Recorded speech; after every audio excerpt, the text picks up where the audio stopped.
limp home, more like clear the codes and keep driving.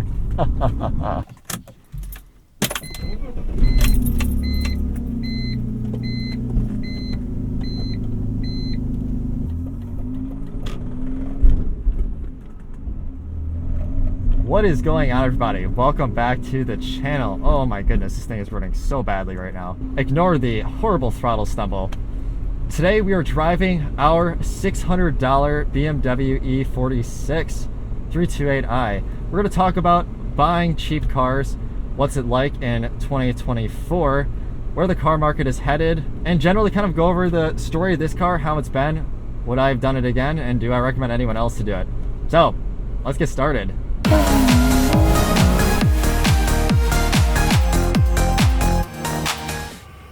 Right, so we are on our way right now to a car wash. I'm gonna give this thing its first wash in our ownership and probably its last wash that the car will ever receive. Quick recap of this $600 BMW. My buddy and I went out to go buy it. We saw it on Facebook for $1,200 on the test drive. It dumped all of its coolant out. Wound up being a coolant expansion tank and potentially a head gasket. We're not really sure. So we got it for $600 and we used AAA, got it home, did some brief fixing up on it. Then the windshield caved in and it sat for a while.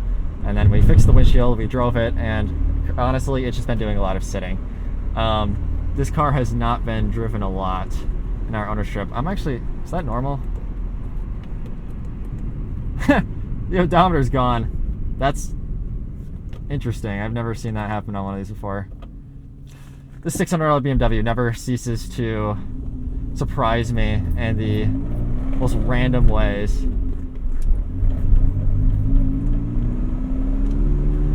There's a lot still wrong with this car. We think that one of the wiring harnesses in the engine bay is bad, specifically for the camshaft position sensor, because we have a lot of random codes for the camshaft position sensor, and we're not really sure why. Later in this video, we will clear the check engine light, and I'll do a couple pulls for you guys, but it's probably going to come back pretty quickly. But we might get one good pull on. We'll see.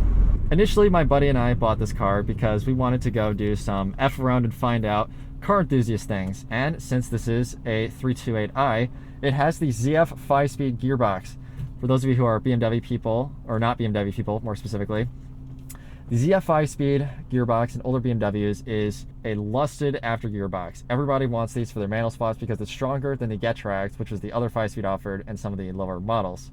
So any E36 M3 swap is going to need one of these transmissions. I guess you could use a Getrag, but they all want this transmission. This is what came in it from the factory.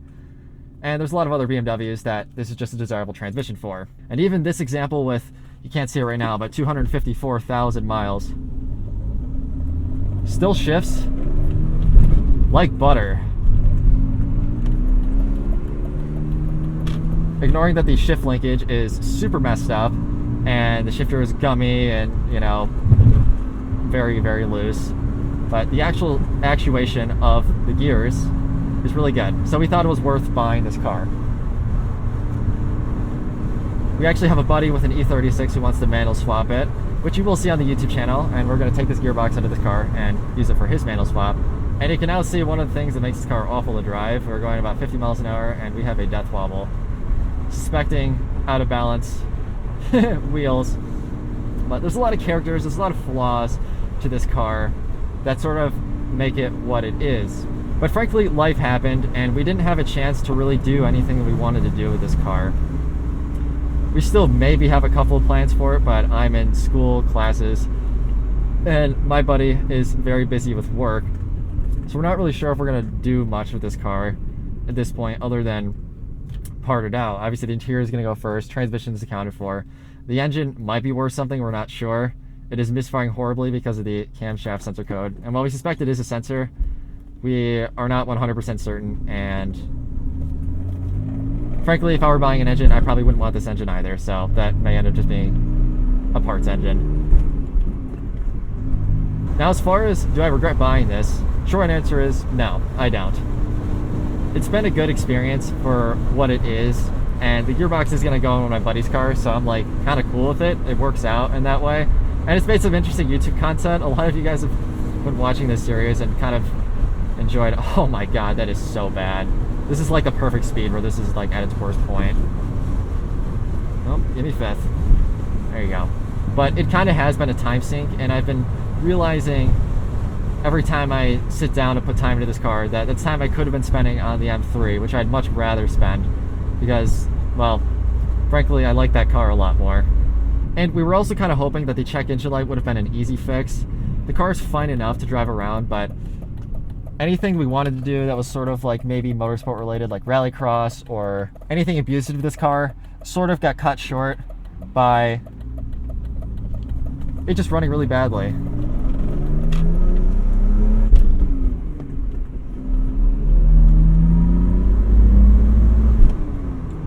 Oh, give me third.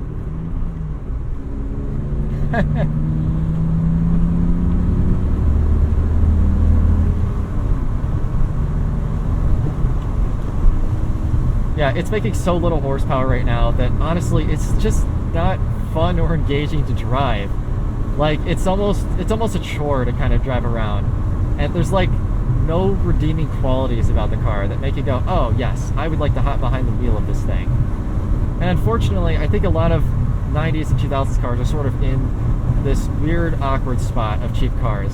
Car values are coming down again, and a lot of these cars are becoming affordable again, but they're so old now where a lot of them are either that were on the brink, went over the brink, and just became total clappers, or they got saved and restored, and now they're worth $1 million. Now, when these were, whatever, 15, 17 years old, you know, back in like 2017, 2018, they still weren't that clapped out. And like you could still kind of reasonably drive them and keep them along, but now like listen to that horrible rear end clunk. Think I want to know what that is? No. I think you still can buy cheap cars in 2024, but the cheap cars of now look a lot different than they used to. See, anything that's this cheap, $600, probably doesn't run and drive, and if it does, it's, well, this. And it's just in such a horrible state of disrepair that it's not even worth it. They aren't the same $500 to $1,000 cars that you used to be able to buy in like 2016, 17 that were kind of okay, and they weren't nice cars, but they didn't feel sketchy or dangerous to drive, at least to that large of a degree. Whereas this, frankly, I don't really trust this thing to even go more than 10 miles away from my house without breaking down, unless that trip I'm taking is a one-way trip.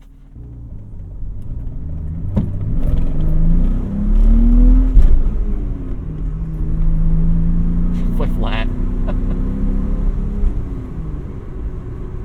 Oh, they might have just went into limp mode. Oh no, now it's running on, how many cylinders is that? I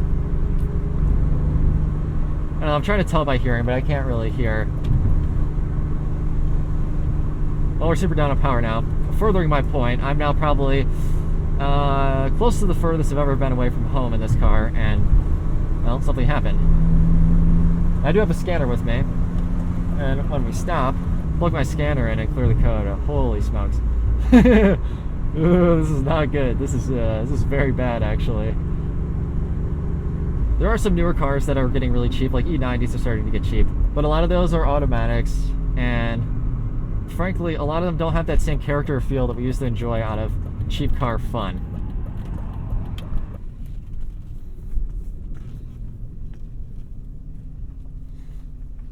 Alright, now time to give this car a proper bath, which it probably has not had in the better part of 4 years. Because you know what? I think every car deserves a good car wash before it dies.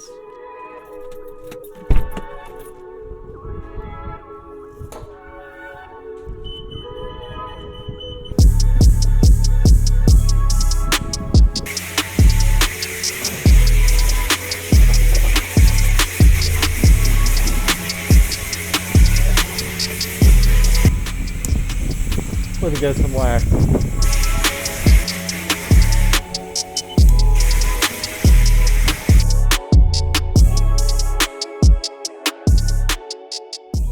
Oh, these codes are different. Leakage diagnostic, pump control, circuit electrical. Oh, that's for SAP. And cylinder 2 misfire. Huh, very weird. Well, we're going to erase these. Surprised I don't see a camshaft sensor code in here, which is what we had before. Well, I guess our windshield job didn't do as well as we thought it did. Hopefully that'll sort of circulate itself out over a little bit of time. You all saw it here on camera, ladies and gentlemen. The last wash this car will probably ever get.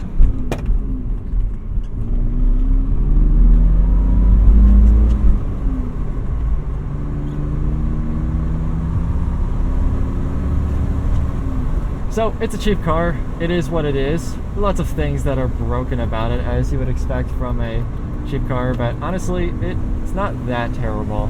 All things considered, it was a good purchase. We're in this car maybe a little over $1,000, even with the windshield, and it probably has at least that, most likely more of that. And parts, if we were in this purely just to make money, we would have bought it for $600 and started the part out immediately, and it would have been a better purchase because we probably could have gotten just that for the gearbox. But we lived and we learned. This is how cheap cars go. Still think it's hilarious that on the first test drive we ever had with this car, it overheated in a spectacular fashion. As much as we'd like to save them all, this thing does have a lot of terminal rust. And at this point in the E46's life cycle, there's not really a lot of value in saving a rusty shell. Not a single body panel in this car is clean. They're all plagued with rust, some bad dents, bad paint, just not good candidates for anyone to use on any nice car, which is a little bit of a shame, but comes to the territory. Although, interestingly, it's actually running a lot better than it was before.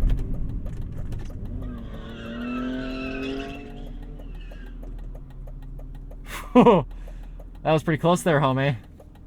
Wow.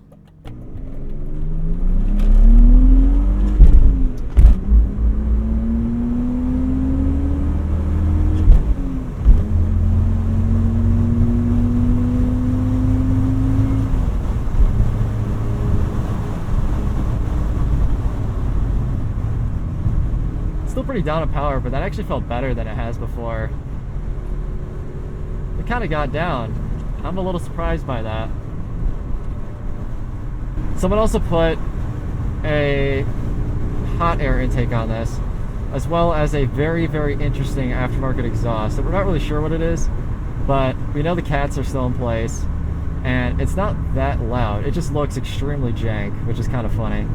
Oh, and the other thing that sucks about this car is only one rear view mirror. We were missing this one when we bought it, and we lost this one because of the windshield replacement we had to do, and the old glass was stuck on the mirror, so we decided it was better to just cut it off, and we haven't really found a way to rehear it. Probably never going to happen, so we only have the one. If you want to turn left, you have to look over your shoulder every time. Yeah, this is it, the Burger, our $600 BMW E46. It's been interesting.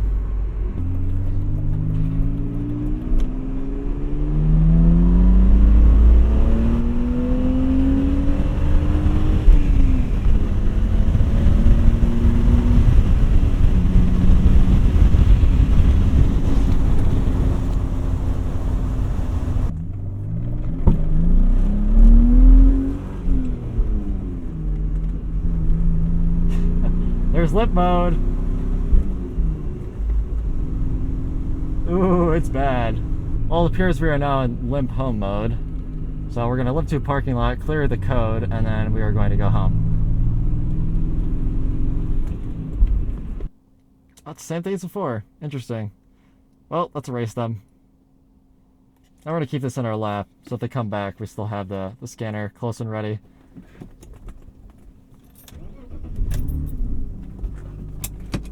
No more limp mode, no more check engine light.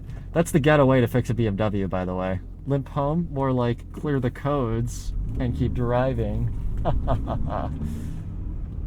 Oh, if this is a car you care about, don't do what I just did. That is a great way to blow up the engine. I'd probably not blow it up instantly, but do some damage to it.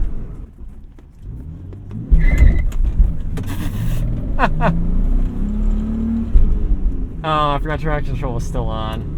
Oh my goodness. Well, wait up, ladies and gents.